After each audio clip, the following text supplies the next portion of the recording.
जिस किसी ने भी दिल्ली के श्रद्धा मर्डर केस के बारे में सुना, उसकी रूह कांप उठी। श्रद्धा के हत्यारे आफताब को सख्त से सख्त सजा दिए जाने की मांग उठ रही है। राजधानी शिमला के सीटीयू चौक पर डिफेंडर ऑफ ह्यूमन राइट्स संस्था ने प्रदर्शन कर कैंडल मार्च निकाला। कैंडल मार्च के जरिए श्रद्धा की आत्मा के शांति के साथ आफताब पूनावाला के खिलाफ सख्त कार्रवाई की मांग की है। देश के साथ प्रदेश में बढ़ रहे लव जिहाद की मांगों को लेकर सख्त कानून बनाने की भी मांग उठी गई। डिफेंस ऑफ ह्यूमन राइट्स संस्था के सदस्य भरत भूषण ने कहा कि देश भर में लगातार लव जिहाद के मामले बढ़ रहे हैं। हिंदू लड़कियों को बहला फुसलाकर उनकी हत्या करना आम हो गया है। उन्होंने कहा कि आज प्रदर्शन और कैंडल मार्च के जरिए उनकी संस्था देश भर में लव जिहाद को रोकने का संदेश दे रही है। साथ ही उन्होंने देश में लव जिहाद के मामलों को रोकने के लिए सख्त से सख्त कानून बनाने की मांग की है। भरत भूषण ने कहा कि हिंदू लड़कियों के साथ लगातार लव जिहाद के मामले बढ़ रहे हैं।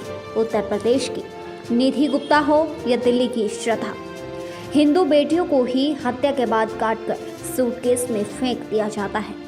भरत भूषण ने कहा कि यदि समय पर रोका नहीं गया तो वह दिन दूर नहीं जब शांत राज्य में भी ऐसी घटनाएं होने लगेगी।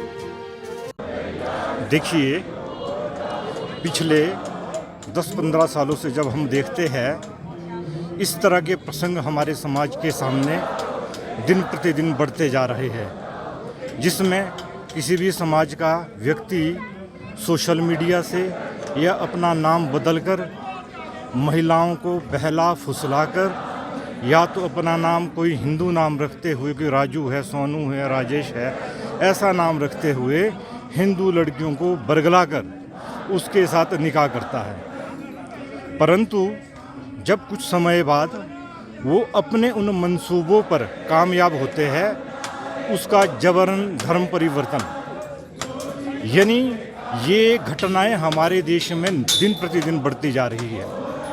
हिंदू लड़कियां या तो सूटकेसों के अंदर पैक करके मिल रही है या लिफाफों में सब्जियों की तरह काटी बांटी जा रही है।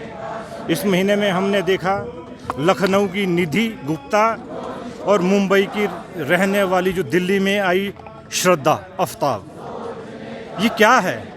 इसलिए हम अपने समाज को जगाना चाहते हैं, बताना चाहते हैं कि आप कोई भी निर्णय लेने से पहले व्यक्ति की पहचान करो, ये व्यक्ति कौन है, कहाँ से है।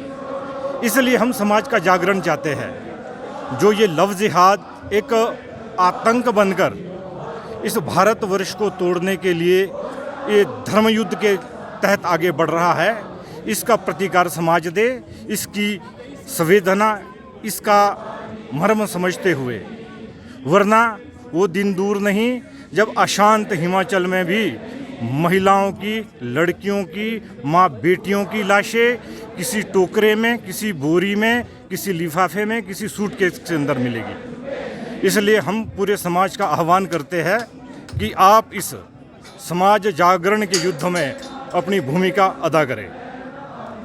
भारत भूषण, अतिरिक्त महाअधिवक्ता उच्चतम न्यायालय, वर्तमान में डिफेंस फॉर